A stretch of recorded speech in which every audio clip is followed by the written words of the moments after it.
নমস্কার বন্ধুরা, happy with Gopa kitchen cooking এর আরো একটি নতুন পর্বে জানাই তোমাদের সকলকে স্বাগত। আজকে বানাবো বাসি ভাতের প্যানকেক। তার জন্য এখানে নিয়েছি কিছুটা বাসি ভাত। রাতে কিছুটা ভাত বেঁচে ছিল, সেই ভাতটা রেখে দিয়েছিলাম। এখন এই বেঁচে যাওয়া ভাতটা একটা মিক্সার জারের মধ্যে নিয়ে নেব। অনেক সময় কি হয়, আমাদের বাসি ভাত খেতে ভালো লাগে না বা বাসি ভাতটা আমরা ফেলে দিই, কিন্তু এইভাবে যদি বাসি ভাত দিয়ে প্যানকেক বানিয়ে নাও তাহলে বাচ্চা থেকে বড় সকলে ভীষণই ভালো খাবে। দিয়ে দিচ্ছি সামান্য দুধ। লিকুইড দুধ দিয়ে ভাতটা প্রথমে পেস্ট করে নেব। দুধ দিয়ে ভাতটা পেস্ট করে নেওয়া হয়ে গেছে। আমি দুধ দিয়ে পেস্ট করলাম, তোমরা চাইলে টক দই দিয়েও পেস্ট করে নিতে পারো। এবারে এই ভাতের পেস্টটা আমি ঢেলে নেব বাটির মধ্যে।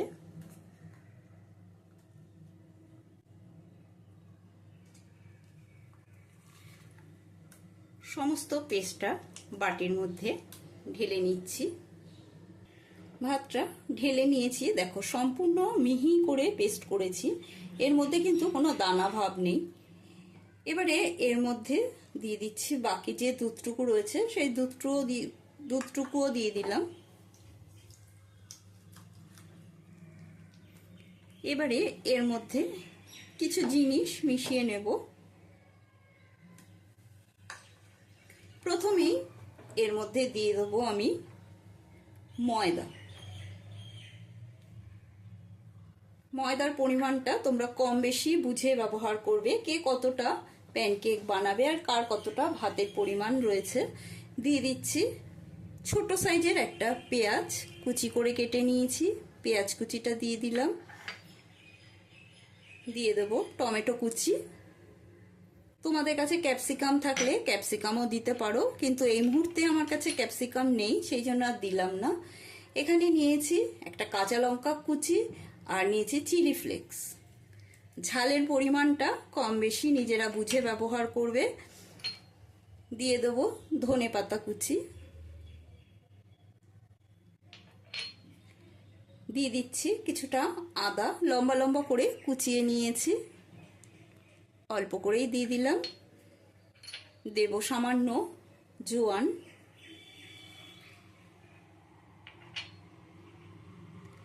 দিয়ে দিচ্ছি কসুরি মেথি। এটা অপশনাল, পছন্দ হলে দেবে, পছন্দ না হলে না দিলেও চলবে। আর দিয়ে দেব একটা ডিম। একটা ডিম আমি এর মধ্যে দিলাম, যেহেতু আমার ভাতের পরিমাণটা কম ছিল। তোমাদের ভাতের পরিমাণটা বুঝে তোমরা ডিমের ব্যবহারটা করবে। আর দিয়ে দিচ্ছি স্বাদ অনুসারে লবণ। এবারে দিয়ে দিচ্ছি এর উপরে সামান্য গোলমরিচের গুঁড়ো। যেহেতু কাঁচা লঙ্কা চিলি ফ্লেক্স ব্যবহার করেছি, সেই জন্য গোলমরিচটা আমি কমই দিলাম। আর দিয়ে দেবো একটু স্বাদটাকে বাড়ানোর জন্য দিয়ে দিচ্ছি সামান্য ম্যাগি মশলা। এটাও অপশনাল, তোমাদের পছন্দ হলে দেবে, না দিলেও চলবে। সমস্ত উপকরণ ভালো করে মিশিয়ে নেব। প্রথমে ভালো করে মিশিয়ে নিয়ে এবারে এর মধ্যে আমি দিয়ে দেবো জল। অল্প অল্প করে জল দিয়ে গুলে নেব। বেশি জল দিলে বেশি পাতলা হয়ে যাবে ব্যাটারটা, সেই জন্য অল্প অল্প জল দিয়ে এটা গুলে নিতে হবে। যদি চ্যানেলে নতুন বন্ধু হয়ে থাকো তবে চ্যানেলটি সাবস্ক্রাইব করে নেওয়ার অনুরোধ রইল। পাশে থাকা বেল আইকনটা প্রেস করে দেবে, যাতে আমার রান্নার নিত্য নতুন নোটিফিকেশানগুলো সবার আগে তোমাদের মোবাইলে পৌঁছে যায়। আর যদি ফেসবুক থেকে দেখে থাকো তবে পেজটি ফলো করার অনুরোধ রইল। ব্যাটারটা ভালো করে গুলে নিচ্ছি।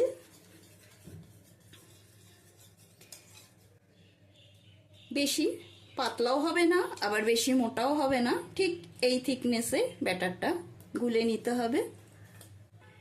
গ্যাসে একটা ফ্রাই প্যান বসিয়েছি। ফ্রাই প্যানের মধ্যে সামান্য সাদা তেল দিয়ে দিলাম। তেলটা একটু ব্রাশের সাহায্যে চারিদিকে মাখিয়ে নেব। এবারে ভাতের ব্যাটারটা আমি এর মধ্যে দিয়ে দিচ্ছি।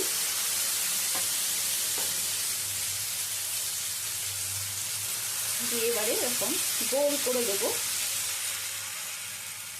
অনেকটা গোলা রুটির মতনই। হাতার সাহায্যে একটু ঘুরিয়ে ঘুরিয়ে গোল করে দিচ্ছি।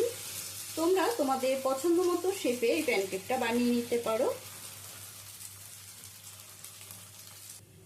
ওপর পিঠটা যখন দেখবে এরকম শুকিয়ে শুকিয়ে এসেছে, তখন এর উপর দিয়ে আবার একটু সামান্য সাদা তেল দিয়ে দিলাম। সাদা তেলটা উপর থেকে আবার একটু ব্রাশ করে নিচ্ছি। ওপর থেকে ব্রাশ করে নেওয়ার পরে এবারে প্যানকেকটা আমি উল্টে দিলাম। উল্টে দিয়ে আর এই পিঠে দিয়ে দেবো আমি একটা চিজ কিউব নিয়েছি, চিজ কিউবটা দিয়ে দিচ্ছি। একটু এরকম চিজ দিয়ে দিলে বাচ্চারা কিন্তু খেতে ভীষণই ভালোবাসবে।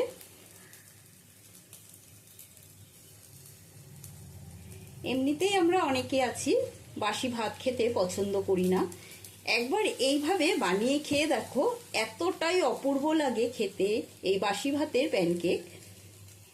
দুটো খেয়ে নিলে মোটামুটি ভালোই অনেকক্ষণই পেটটা ভরা থাকে। তোমরা এটা টিফিন বক্সেও নিয়ে যেতে পারো, এমনকি সকাল সন্ধ্যে টিফিনেও খেতে পারো, ভীষণই অপূর্ব লাগে।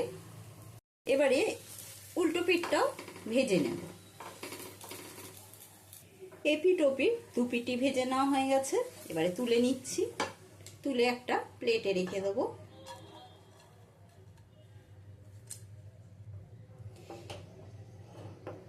এবার আবারও একটা ভাজবো, দিয়ে দিচ্ছি আবারও সামান্য সাদা তেল। এবার এটা বানাবো আমি চিজ ছাড়া। অনেকে ধরো বাড়িতে চিজ নেই, তবে চিজ নেই দেখে কি সে কি খাবে না, চিজ ছাড়াও বানিয়ে খাওয়া যায়। চিজটা দিলাম, বাচ্চারা আবার একটু চিজ খেতে বেশি ভালোবাসে, সেই জন্য ওটা আমি একটু চিজ দিয়ে করে দেখালাম। এবারে এইটা সম্পূর্ণ নর্মালভাবেই বানাবো। এক পিঠ হয়ে গেছে, এবারে আর এক পিঠ উল্টে দেব। প্রথমে খুন্তি দিয়ে প্যানকেকের নিচটা একটু এরকম করে ছাড়িয়ে নেবে। উল্টে দিলাম। এর উপরে আবারও কিছুটা সাদা তেল দিয়ে দিলাম।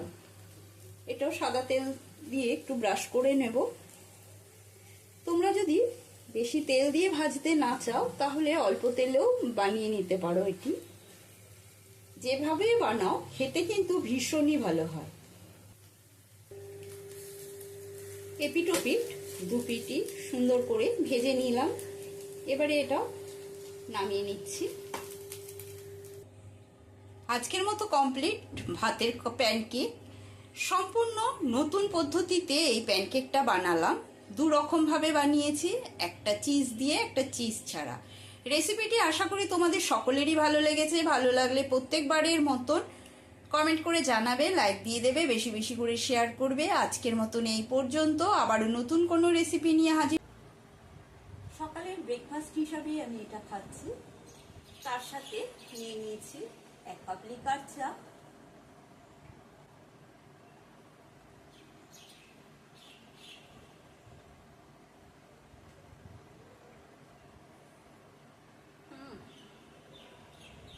দারুণ টেস্ট।